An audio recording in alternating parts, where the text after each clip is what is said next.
देखो दोस्तों, आज नेपाल के लिए बहुत ख़राब दिन था। यानी कि नेपाल क्रिकेट के लिए अगर कहा जाए तो बहुत ज़्यादा ख़राब दिन था, क्योंकि देखो यहाँ पे सीनियर टीम के बात ना करे तो अच्छा है। क्योंकि भाई एक मैच हारेगा तो कोई बात नहीं, लगातार 2 मैच हारा, 2 प्रेस्टी मैच था और दोनों मैच नेपाल क्रिकेट हार गया। इतना ही नहीं दोस्तों, यानी कि मैं तो बोलता हूँ स्ट्रोल लोगों की नेपाल को अब उस खिलाड़ी को लेकर नहीं चलना चाहिए। यानी कि नेपाल में कुछ बदलाव का ज़रूरी है।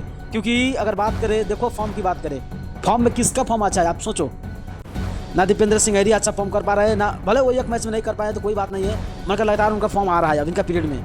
रोहित पौडेल का वही रवैया रहा भाई। रोहित पौडेल तो मैं तो बोल रहा हूँ स्कॉटलैंड का बाद में शायद कोई ऐसा कोई मैच नहीं है जो रोहित पौडेल अच्छा खेला हो। तो कभी 51 बॉल खेलते हैं तो 55-56 बॉल खेलते हैं तो 51 रन लगाते हैं। मगर भाई रोहित पौडेल की बात करें, कुशल भुर्तेल की बात करें, आशिक शेख की बात करें, गुलशन झा की बात करें, यानी कि सब के सब फ्लॉप, इतना फ्लॉप आ रहे हैं। और बम की बात करें तो बम तो अपना बम चला नहीं पा रहे हैं, वो भी लगातार फ्लॉप ही नजर आ रहे हैं। यानी कि नेपाल क्रिकेट में सीनियर टीम में बदलाव की ज़रूरी है। तो सबका उम्मीद यहाँ पे टिका हुआ था कि क्या नेपाल का ये टीम कुछ करेगा अलग। तो भाई वो तो पक्का है कि करता, मगर क्या करे, बारिश की वजह से आज मैच नहीं हो पा गया। और इसीलिए मैं बोला कि नेपाल के लिए आज का दिन बहुत ख़राब दिन देखी। लगातार 2 मैच में 2 हारना, प्रेस्टी मैच।